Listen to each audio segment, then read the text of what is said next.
Thanks to everyone for your time and for your interest in learning more about the Reno Tahoe Odyssey Relay Run Adventure and our two shorter relays, the Capital Odyssey Relay and the Comstock Odyssey Relay. This is a milestone year for the Reno Tahoe Odyssey, which we call the RTO. It's the 15th year of the event. We're very excited to be putting on the event this year. The RTO is one of the oldest overnight relays in the country and maybe even in the world. This will be the 7th year for the Capital and the 5th year for the Comstock. My name is Eric LaRude.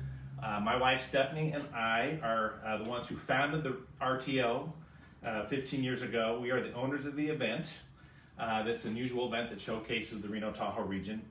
I'm also the race director, and the RTO has been a passion of mine for as long as since we put this thing together back in the inaugural race 2005.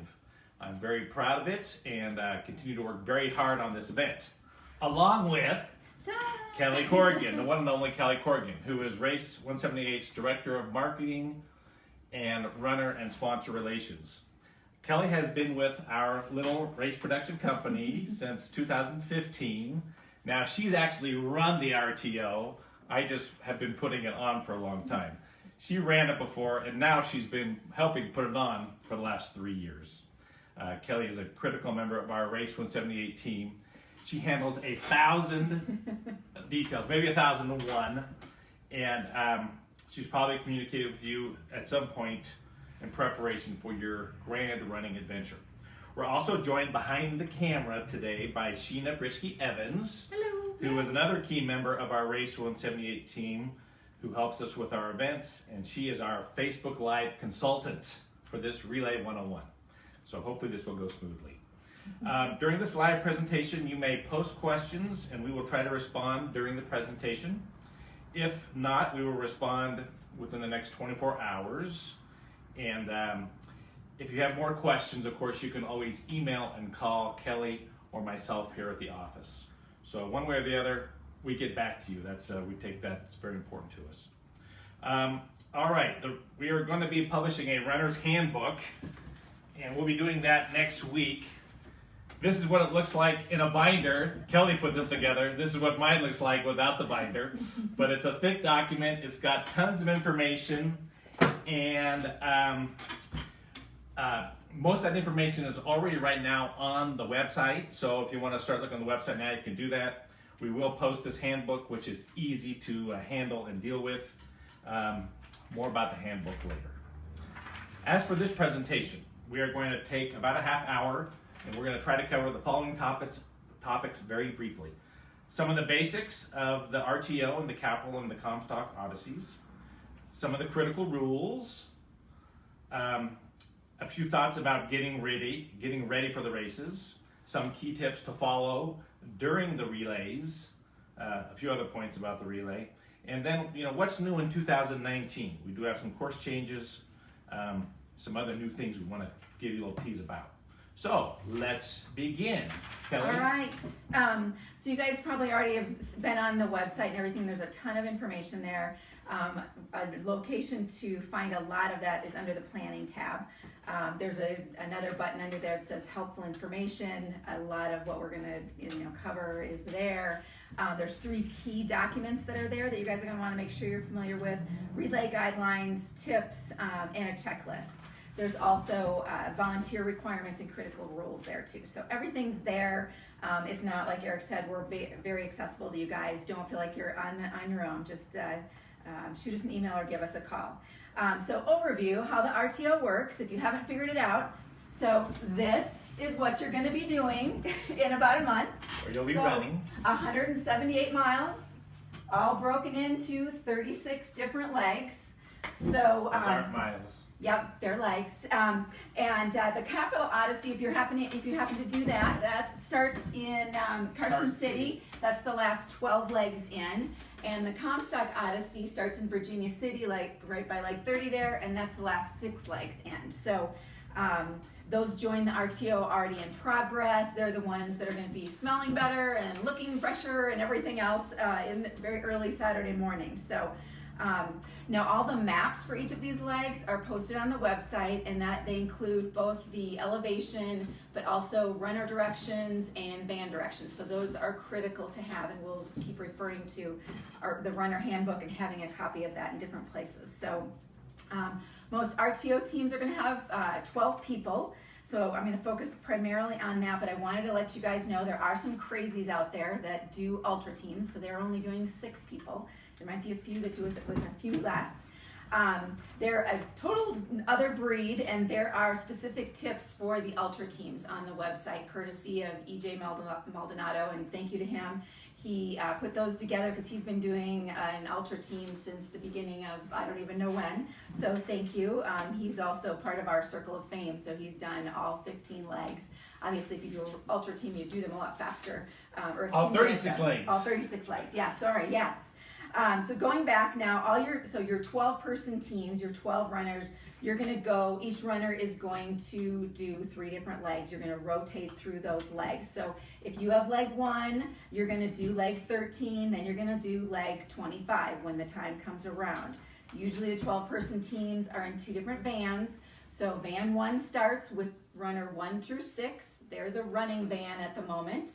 They start, they go through. Meanwhile, van 2 is somewhere resting, relaxing, getting ready, and hopefully you guys are communicating. And then once legs, runner 6 finishes, they will hand off at a van, what we call a van exchange point. They will hand off to runner 7. And those van exchange points are going to be 6 at Boca. This is my lovely assistant. 12 at Homewood. Issue the Tahoe Forest Church. 18 at South Lake Tahoe, 24 in Carson City, and 30 in Virginia City, the infamous Virginia City. So those are going to be the busiest. You've got a lot of activity going on with vans and runners. To circle back a little bit, Capital Odyssey teams and Comstock Odyssey teams will have 6 or fewer runners, and therefore you typically just 1 vehicle. So that's what they are operating with. You're going to assign your legs to runners. That's really up to you and the strategy of your team. But we do have a course information table that's on the website, which tells you, breaks it down by leg, tells you the level of difficulty. So it's very easy to figure out, okay, our strongest runner, they're going to have this set of legs, and so on. So that's how you might, or what you might want to refer to as you assign your legs to the different runners. We are going to ask you, as always, to keep track of your time on a log. We will give you that log sheet when you come to team check-in, along with your slap band. Along with your slap band. Which is what you hand off as you run. Go out. It goes to the next runner. It does. No, we can't get it off. So you. This is your baton. That's your baton. We used to make you carry a big heavy stick, but we decided this was a little bit easier. People lost Just in sticks. case. So what teams typically do is they will take their log sheet, put it on a clipboard, and stick a watch on it, and then it just gets handed off from one van to the next. So you're recording what runner, what leg, and what time you came in and left, so that you've got a log of what's happening with your time. If you turn off your watch, you are not disqualified. Right. Continue running. You'll just have your teammates will be very pissed at you. And that log actually is going to be turned in. Your captain will turn that in at the finish line. So when you get your medals, you'll turn in your log, among a few other things. So that's what's going to happen then. Make sure you guys have your cell phones completely charged. Inside your van, you'll find all kinds of cords that you'll probably end up having. You want to make sure that you've got accessibility from one van to another, so that you can call each other and coordinate. We're coming, we're faster than we thought, here we come, make sure you're at the exchange, and so on. So just make sure everything is fully charged. There is nighttime running. I think you've all figured that out. This starts on Friday morning and you don't finish till Saturday afternoon. Nighttime running, this general vicinity. So it becomes basically a big adult slumber party. And what we want to do is we want to make sure you guys are safe. That is very, very critical. So you want to make sure you're safe also. Absolutely. So running gear, nighttime running, at a minimum, a basic reflective vest. So with nice wide strips. Yep. So you want to make sure you have everybody's wearing a vest. A lot of vests these days blink in addition to all of that, but at the very least, that's what you need. You also need a headlamp or a flashlight to carry. So from the front end, you've got something where you can see and others can see you as well. So headlamp. And then on the back, or flashlight, on the back you're going to have some kind of flashing light that can clip on the back of you in some way. So those are the bare necessities that you need, and you will have to show that you have a set of these at team check-in. You need a set of these at the very minimum for each van. Now we want you to look like a complete you want to look like a Christmas tree, so more lights the better. There's slap bands that glow and flash. There's little clippy knuckles. things, knuckle lights. A friend of mine went to Walmart and found these handy dandy little shoelaces, and these are pretty nifty in addition to everything else. Not So bad, you've but got more on the those, body. We want you but, lit up like a Christmas tree. Yeah, we want to be able to see you, so that is critical. And obviously it's not about all about running. Obviously you're going to be running, but you're going to do your 3 legs, and then there are 33 more legs that have to be run as well. So you're going to be having a ton of fun, supporting your team, making tunnels, cheering everybody on, making sure everybody's got support as they go along if they need water, whatever.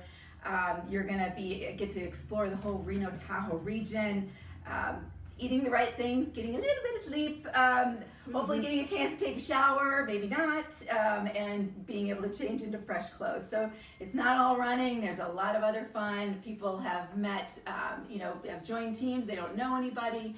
And so you're making all kinds of new friends. And, there's teams that end up, you always run side by side sometimes with a team because you're kind of the same speed, and you end up making friends that way. So there's a lot happening, and we have a lot of fun seeing it happen and making it happen, and hopefully you guys have a great time too. We have a number of fun contests that we do. So we do pick a best team name. I'm going to stick this over here because this is going to bug me. Take a look at the official team list now. There's some very clever, creative, funny names this year. So. Yep, you guys have stepped up your game. We do best decorated van, best shirts. So I'll come around at the start, kind of look at shirts, but you guys should come find me at the start as well. And then you'll be voting for most spirited team. Also best costumes. Yep, best costumes as well. And then there's going to be a most spirited exchange point. So you'll see some volunteers go totally all out and get into it, and doesn't matter what the volunteers are doing as far as getting into it or not getting into it. They're there for you. They're putting in their time for you. They're supportive of you. Please make sure you thank them for their time, especially those. Well, not even just them, but especially those that are in the nighttime shifts. But her point was that we have these 2 competitions where you'll vote. Each van will get to vote. We'll have the ballots at the beginning of the race. You'll turn them in at the end. You'll vote on the most spirited team and the most spirited exchange point. Yeah, absolutely. So be on the lookout, or be that team. We also have one individual competition, if you guys weren't aware. Leg 4, we call Donner's Downfall. It is a time trial, and so whoever's running that leg will automatically get timed, and it's sponsored by Shields. And what's going to happen is at the end we will look, and the fastest man and fastest woman will get a prize, likely a gift certificate from Shields, but also the 178th place finisher. So if you can figure out how to get into 178th place, everyone has a chance to win 178th place. So we'll have the results. That will be on Friday day, and we'll have the results at the finish line on Saturday. And that is one of the RTO's most challenging legs. So. It's the most challenging and most beautiful leg as well. Yeah. So we thought we'd have a little extra fun with it. We just want to briefly address what's going to happen between now and race week. So we are working on the start times now. We should be posting them by the middle of next week. We're getting the handbook done. We'll have that posted by about the middle of next week as well. So there'll be plenty of time to go back and forth and work with you to make sure the start time works for your team. So don't panic about the initial start time you get. We will work with you if we need to make some adjustments. Ultimately, you should be running and training, and we will get to the week of the race. Packet pickup will be Thursday, May 30th.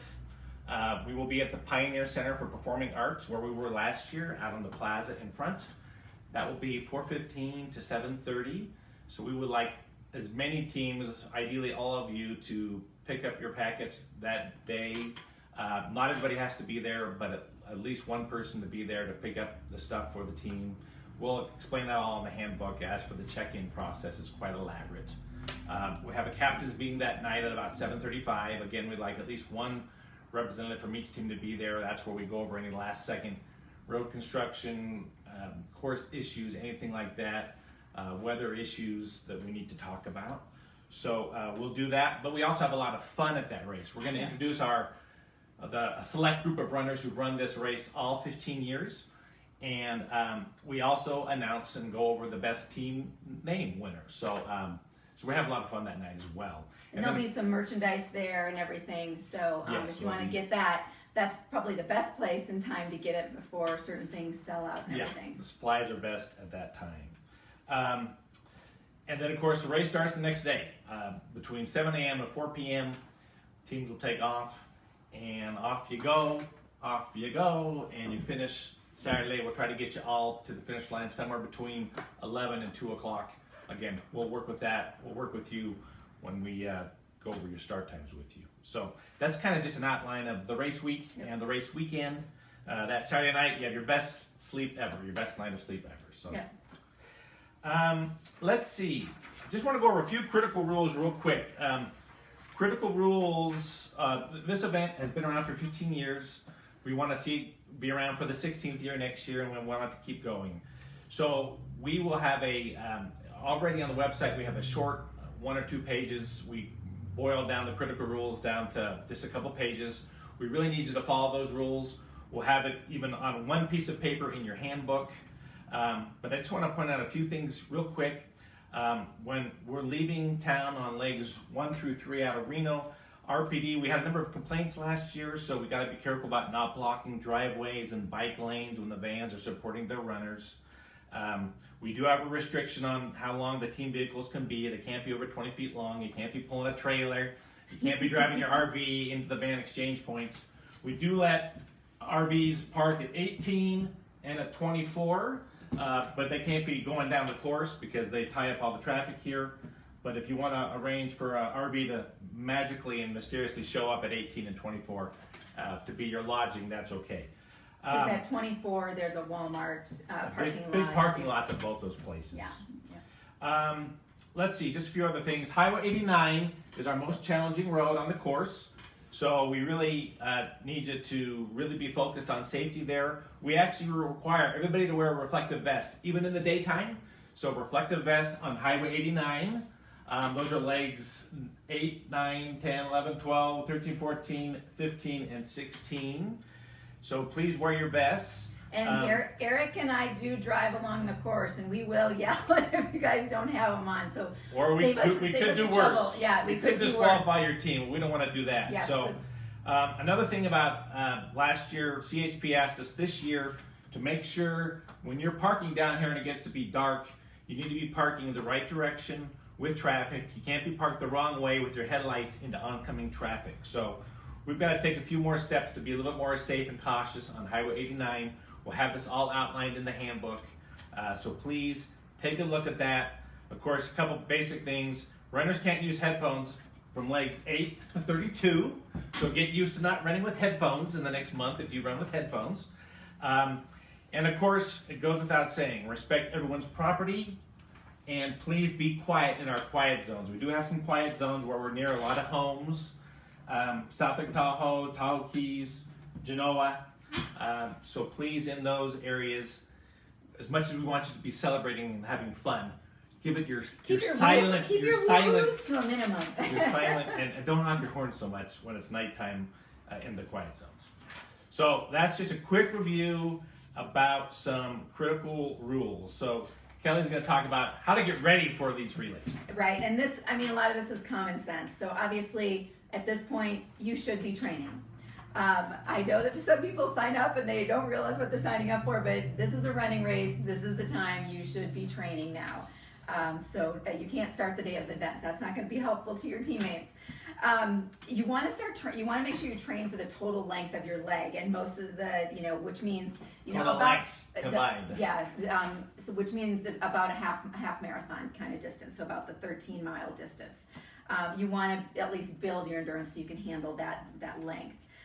Practice on your legs if possible. I know there's quite a few who don't live in the area, but if you can get to your legs, it helps to lay your eyes on them and lay your legs on them and actually see what you're going to need to be doing, especially so you can make sure you know where to go, because there's certain legs. And we'll talk about that. Yeah, but make sure that more, if you are running uphill legs, you practice on something that resembles an uphill leg or stretch. And the same with downhill. So even though you may not run on these legs, at least run on the same type of terrain. Right, and you want to make sure you practice some night runs, because that's new and unique to a lot of people, and you want to practice with all your gear on. But it's just, I mean, it was one of my favorite times of running are the night legs. It's so peaceful, it's so gorgeous, but you want to make sure you practice with all that. You want to make sure everything works. You want to make sure your gear works and that you know how to actually run in the nighttime and so on.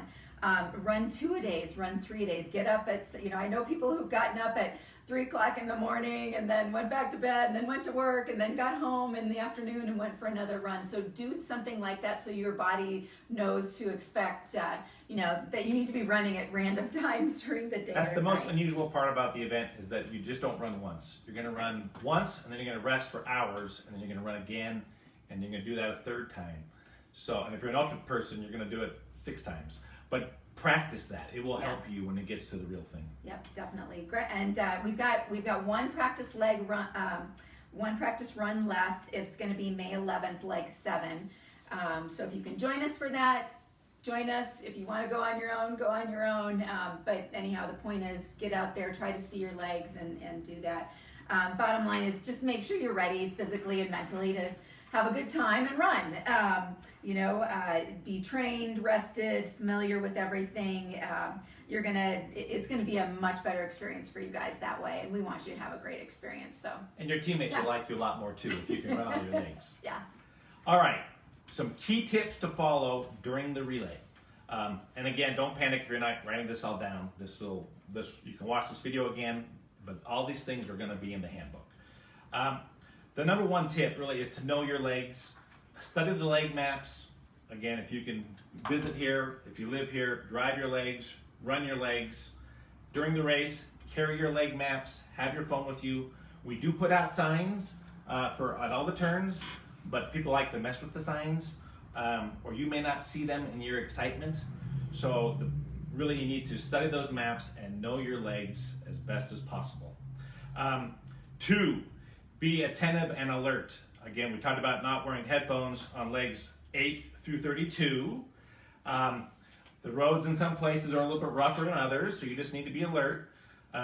You want to be hearing everything that's going on. If there's a bear running by, you want to hear the bear. It's a lot more fun if you can hear the bear. Don't be concerned about the bears. They're usually not going after people. They're more concerned with the dumpsters. But anyway, you want to hear all the things that are going on, especially in the nighttime. Number 3, frequent interaction, we call this. So while the runner is running, the running van should never be getting too far away from the runner. Matter of fact, that running van, the van who's supporting that runner, should be at the major turns. Again, another way to make sure the runner stays on the course. Now, the running van, the van who's with the runner, cannot literally drive right next to the runner. That causes a traffic hazard. But they can go down 100 yards or half a mile or whatever and be pulling over and just keeping track of their runner, making sure the runner's on course. If the runner needs water, they're watering their runner, they're giving their runner support, and they're supporting other people as well. And what you'll find is you'll get into a routine as everybody starts to run their legs. It's, stop, check on me in a mile, check on me in 2 miles, or I'll see you at the finish. So yeah, you'll get into 2 miles a long way. So yeah. We try to do it a little bit more frequently, so just make sure your runner's doing fine and your runner's on course. And it's more fun that way as well, the more interaction. That's where you're doing the human pyramids and the tunnels. Be careful about doing that. Please don't get out on the road to do that. And at nighttime, you got to be really careful about frequent interaction. We want you staying in your vans. Whoever gets out of the van at nighttime needs to have the vest on, and have vests on and have lights on. But again, frequent interaction makes the event a lot more fun and a lot more safe. Let me just go over a few more of these. Driving ahead, when you finish if you're the running van, as soon as you finish, if you're run the first set of 6 legs, enjoy the party that's going to be going on at Exchange Point 6, and then head down and always drive ahead to the next van exchange point where you'll be starting your next set of 6 legs. You'll be in a better position to be ready when your teammates call you and say, oh my gosh, we're running legs 7 through 12 in a record time. We're going to be at Homewood in no time. Are you guys there? And you don't want to answer, oh, well, we're back in Boca. Not good. So as soon as you finish the 6 legs, always drive ahead to the next van exchange point or along the way to hang out. Of course, be really nice to the volunteers and patient with them as well. They're not professional volunteers. A lot of you are helping us get volunteers for this event. So please be patient with them, be nice to them. And at the busier exchange points, please check in with them to let them know that your team came through. Hey, did you notice team 115, we came through? They'll have so many teams coming in at some point, so it'll be too busy. Please check in with the volunteers at each exchange point to let them know that your team came through. We talked about the neighbors and the quiet zones. Don't run your first leg too fast. You got 2 more to go. It's okay to power walk up the steep hills. That's okay. We talked about the RVs. We talked about the runner's handbook. The cardinal supreme rule of relay running is no whining. This is not a 5K in Idlewild Park or at your local park. This is a 178-mile relay run adventure through 2 states, 9 counties, 4 cities, 4 towns, 3 different national forests. I won't bore you with all the rest of the details. So it's a great adventure and treat it as such. Yep, enjoy every mile. I just wanted to go through some suggestions for getting through the relay, just some things, that we've, feel are important. I'd emphasize, some of you are rookies, some of you are veterans. It's good to share notes and compare things and share experiences. This is how I've done it and so on. So there's all kinds of things that come out of discussions like that. But you want to make sure you stay warm and dry no matter what, that you've got warm, dry clothing after each leg that you can put on and change into. Compression gear is a good thing if you've got it. I'd suggest wearing it. I would not get into the van if you can help it immediately after you're done with your leg. Walk around a little bit. Stretch, yeah, do some dynamic stretching and so on. I would do the same thing before you get out, or before you go and do your 2nd and 3rd legs. Do some stretching. Don't just jump out of the van and run to the exchange point. Hopefully you don't have to do that. It does happen. It does happen, or you running to the porta potty and hoping there's no line. And then I would bring a foam roller or one of those rolling sticks so you can do some stuff in the van when you once you do finally jump in. We're not food and nutritionists, we're not medical doctors. But we would say don't overuse any pain meds. That doesn't always work well with running. You definitely want to, as far as food goes, eat simple food. Just based on my experience and anybody you talk to, pack stuff that you can handle before and after running. Some sandwiches, energy bars, bagels, rice cakes. Some people like jerky. Unless you've got a steel stomach, as much as the hamburgers might smell great somewhere or the pizza or whatever, it might not be a great idea to do that until the very end. Eat your favorite carbs right before, like we said, bagels, rice cakes, those kinds of things. Some proteins. Peanut butter and jelly sandwiches and bananas are always good, chocolate milk, that kind of thing. So just be aware, because the food aspect can throw you for a loop. Definitely drink plenty of water. Keep rehydrating with your recovery drinks and everything. Technically, I need to tell you to avoid the Bloody Marys in Virginia City. So now that I've said that, now we'll go into Eric. All right, so what's new in 2019? By the way, we're almost done. So what's new? Course changes. Fortunately, this year the course is pretty much the same. We do have the beginning of Leg 7 will be a little bit different this year because they're doing a major construction project on the Boca Dam. So Leg 7 runner won't be running over the dam. There's a little pedestrian bridge below the dam that we'll be crossing to get up to the road. So just at the beginning, there's a little bit of a change there. It's another reason to come out for the practice run on May 11th. But we'll have it well marked. The good news is it makes the leg 0.2 miles less, 0.2. So 7.3 instead of 7.5, so you got that working for you. And exchange point 26 this map's a little outdated, I apologize. The end of leg 26 will be a little bit different this year. We used to have you run around to College Parkway, come over, come back. We've cut out the out or the around part. We just had to come right into the Walmart parking lot. So it's a more direct way to get into the end of leg 26, which also makes that one 0.2 less, which makes leg 27 just a little bit shorter too. So our changes are actually much kinder and gentler. So knock on wood, it stays that way. yes. Now we have some new sponsors. We just want to give a quick shout out to Dolan Auto Group as a new sponsor this year, and they will be the presenting sponsor of Exchange Point number 6 at the Tahoe Forest Church. They are working feverishly on some really cool things they're going to be doing there.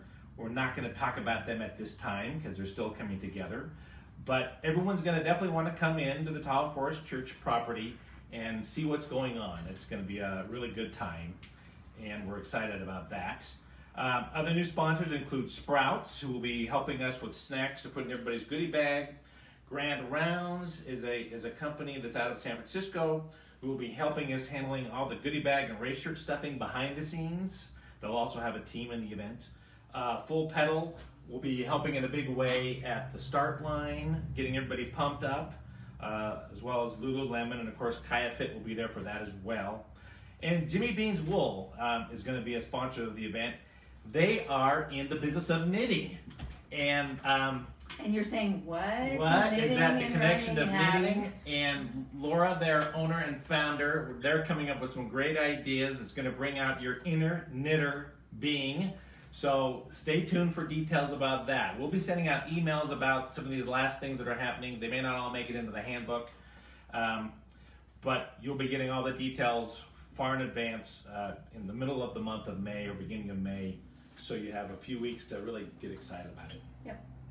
So new swag. So just so you guys know, we have some patches that are coming out, and they are going to commemorate those of you who've run 5 RTOs, 10 RTOs, 15 RTOs. So there will be a table at team check-in on Thursday night, and then a table at the finish line on Saturday. So if you have run multiple, 5 or more RTOs, come pick up your patch.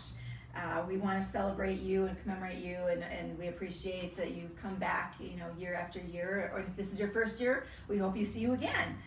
New swag that's By the way, those are complimentary, of course, so yes. There'll be a station there. We're just going to have you sign in and give us your best guesstimate as to, I think it was 7 years, I think it was 8, but we'll have you just write down. So we're going to start to do a little better record keeping. It's hard to keep track of everybody on teams, as you know, because runners drop out last second, you put somebody in. But we'll have these patches for every 5 years, every 10 years, every 15 years. We'll explain that in the handbook as well. Yep, and then we've got new tumblers. We've got new running jackets, new hats from Big Truck coming out, new headbands, new tech tanks. So there's some great new merchandise coming as well, and hopefully you guys will enjoy it. And every team captain will be getting, of course, a captain's Pilsner's glass. And here's our logo for the 15th year. So it's one of the spoils. Of course, the team captain has a thankless job. So we try to spoil the team captain with a special Pilsner glass and a complimentary lunch at the finish line, along with a complimentary beer that everybody gets. Oh, and we have a new swag bag this year, too. So hopefully you guys like the new bag. So you'll get to see that, and make sure you get it from your captain. Yeah, everybody gets a new swag bag. Yep. So that's good. And of course, we'll have all the regular fun stuff that we always do. Like we're going to have the same race app this year that we had last year from Race Planner. That'll be from cool. Race Joy. Race Joy. Race Joy. Yep. Race Planner does our online registration. And the Lake 4-time trial, which we mentioned already, presented by Shields. And our extra cool stops, Home and Mountain Resort's always a fun stop.